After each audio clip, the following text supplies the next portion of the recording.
That guy down there, he's wondering if he'll ever feel normal again. And he's also wondering if he'll ever be able to stop thinking about that tree that almost ruined his life. I want to go talk to that guy and tell him everything's going to be okay.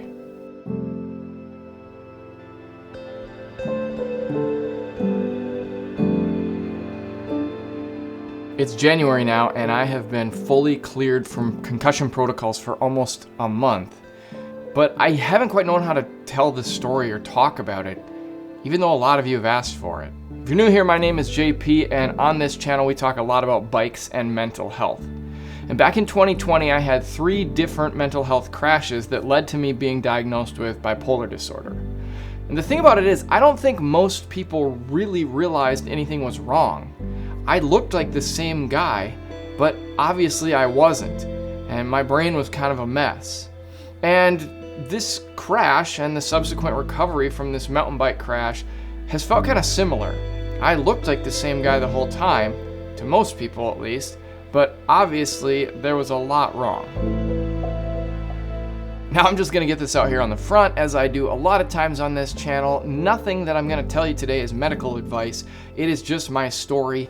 I'm not a doctor. You shouldn't use this channel or this video to diagnose anything.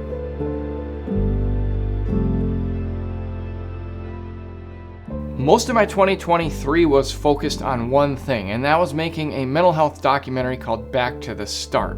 And it was going to culminate with me getting to the starting line of this year's Mahahe 100. And throughout most of the year, everything was going really well. My racing and training were really on point. But on July 6th, while out on a mountain bike ride, I came around a corner at 20 miles an hour to find a freshly downed tree in the path. I had less than a second to do anything before I crashed, and my head smashed into the tree, taking the majority of the force. Initially, we didn't understand the severity of the accident. I mean, we understood that I had a concussion, but we didn't really know how bad it was. But a few weeks after the accident, I pulled out my Strava file to take a look at what had happened. And I was shocked to find something, because my Strava file showed that immediately after the crash, there was no movement for over 2 minutes. Now, some of you are gonna say, well, of course there wasn't movement. Your Garmin's hooked to your mountain bike, and it was just sitting there on the trail. Except for this ride I had recorded on my phone, and my phone had been in my back pocket, so I hadn't moved for over 2 minutes after the crash. Now, 2 minutes is a really long time. If I started the timer right now and just let it play, we could sit here for quite a while. Just kidding, I'm not gonna do that. That would be terrible content. But the point is, 2 minutes is a really long time to be motionless after a crash. And with this information, all of the doctors I was working with decided that it was very likely I had lost consciousness, and very likely I had been unconscious for up to 2 minutes. I was eventually diagnosed with a severe vestibular concussion, and what that really means is my body was having a really hard time with balance and with vision. Some have said it like this: if you're moving and looking at objects at the same time, like you're riding in a car, you're able to stay focused and not lose visual clarity.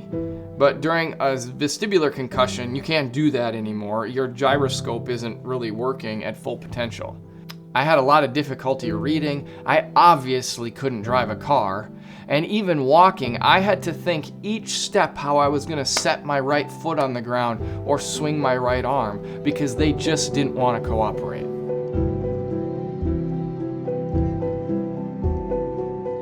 All that info should have scared me a bit into how badly I had damaged my brain during the accident, but it didn't. The thing though that did and made me really wake up to the reality of what had happened was that I went to a wedding of one of my former athletes. This was an athlete I had worked with for 5 years. And at this wedding, there were also around 50 athletes who I had worked with during my time as a track coach. Now, I knew who was getting married because I had the invite in my hand. But of the other athletes who were there as guests or part of the wedding party, I didn't recognize anybody. I couldn't remember anyone's names. I couldn't remember what events they had done when I was their coach. I only knew I should know these people and I don't. And that really scared me.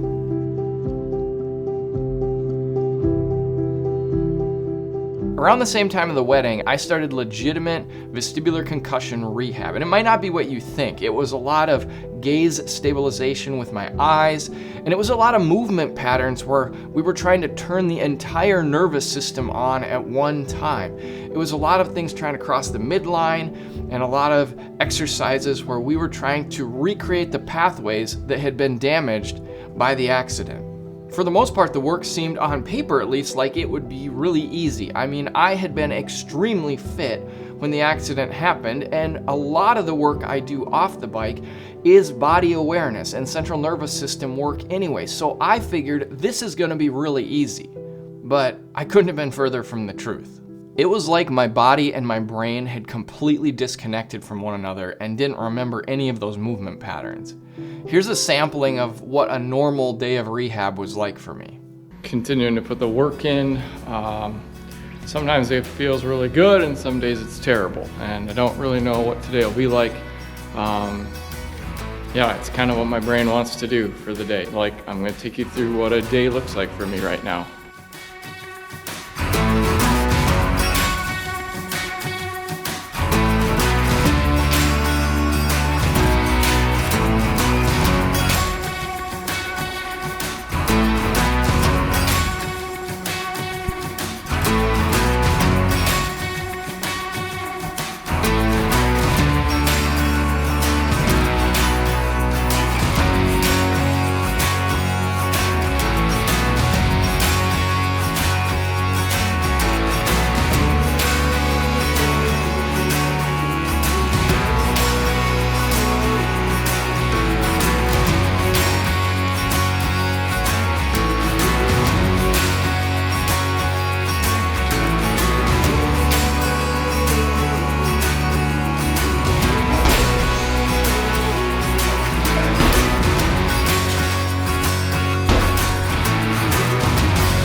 In early August, my friend Aaron helped drive out to the Mater 100, where instead of participating, I decided we would film the race this year. And Aaron did the majority of the work in filming things. Now, I say that because so many of the times when I would go to hit record, I would forget to actually do it. Or I would take a camera out into the field and forget to put a battery in it, and thus I wouldn't have any footage. Well, I'm glad you were paying attention. Holy. I didn't get anything. Actually. I got on that GoPro, that's it. Got it. I said in the title of this section that I flirted with disaster, and that's because I did. I brought my bike with, and at some point late in the second day we were out there filming, during the race, Aaron dropped me off and I rode 7 miles to the top of the never-ending switchbacks so that we could get some footage late in the race. Now, it was flirting with disaster because this was a terrible idea. I had at this point been cleared to ride my bike, which I had been doing on things like a safe flat highway. But the idea of coming down the never-ending switchbacks on my bike with a camera bag on, well, in hindsight, that was incredibly stupid. Thanks to Aaron, we were able to capture an incredible day at the Mater 100, and that documentary is now finished and will release sometime early February. And the trailer will be linked down below so that you can check out what's coming. And if you don't want to miss the documentary, which will be right here on this channel, you can make sure and hit the subscribe button and it'll show up when it comes out.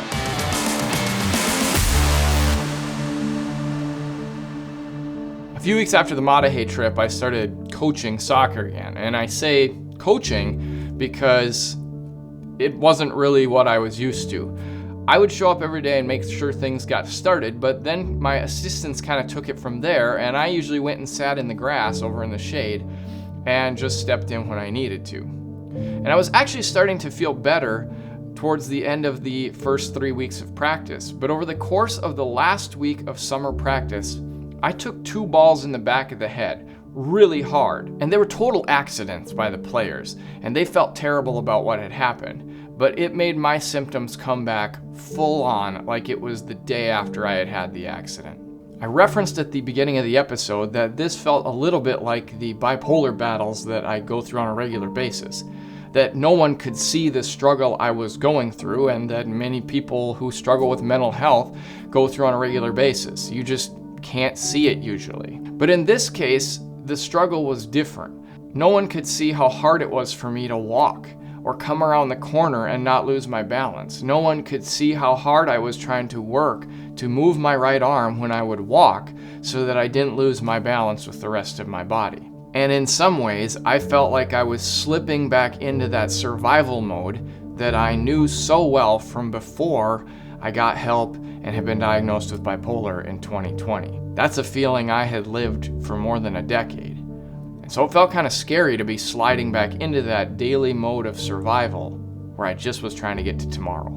There were a lot of people during this time who stepped in to help me and to help me to continue to move forward every single day. And they made sure I was doing the things that I needed to get better.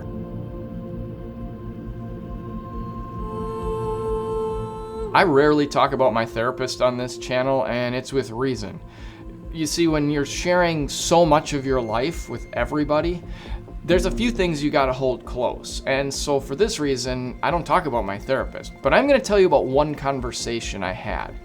Shortly after the accident, obviously, my therapist was very concerned about how my mental health was doing and where it was going. And I could really care less about that part of things. I had one concern that was haunting me on a regular basis that I needed help with. And that was the fact that I could not unhear the sound of my head hitting that tree. Because while I don't remember laying on the ground for 2 minutes, and I don't really remember anything of how I stood up and started to walk around, I do remember everything right up until the crash and my head whacking into that tree. Now, my therapist gave me some activities to do, and they were the typical things that I've done in the past, like journaling. But she did mention that a lot of times these kinds of injuries and these kind of memories, the brain will just take care of itself if it has enough time. My concussion specialist had said the same thing about all the movement patterns we were trying to reteach, that I just needed time. So I kept doing my rehab every day, and I kept putting in the work, and I would journal and write about things when I felt like writing about it. By November, I still couldn't quite clear all the protocols, but I started to feel normal every day. And I stopped thinking about how I felt every day. I stopped thinking about how to set my right foot down or how to swing my right arm. And more importantly, that sound disappeared from my memory. In the movie Shawshank Redemption, Andy Dufresne achieves his dream near the end of the movie. And the main character, played by Morgan Freeman, says that Andy achieved this just with time and a big poster of Raquel Welch. This definitely isn't a Raquel Welch situation, but I did just need time. I needed time to do all my rehab exercises and to do all my bear crawls and all those ridiculous figure eights that I had finally mastered. And with enough time, my body found those new pathways and it reconnected things and healed itself. On December 14th, over 5 months after my accident, I was finally able to pass all my visual and cognitive and balance tests, and I was finally able to clear concussion protocols. Kind of like my disclaimer at the beginning, one thing I want to point out right now is that I needed real medical help after this accident, and I needed help from a real medical professional. Time and a big poster weren't going to solve anything if I didn't have their help to guide me in how to work through this process.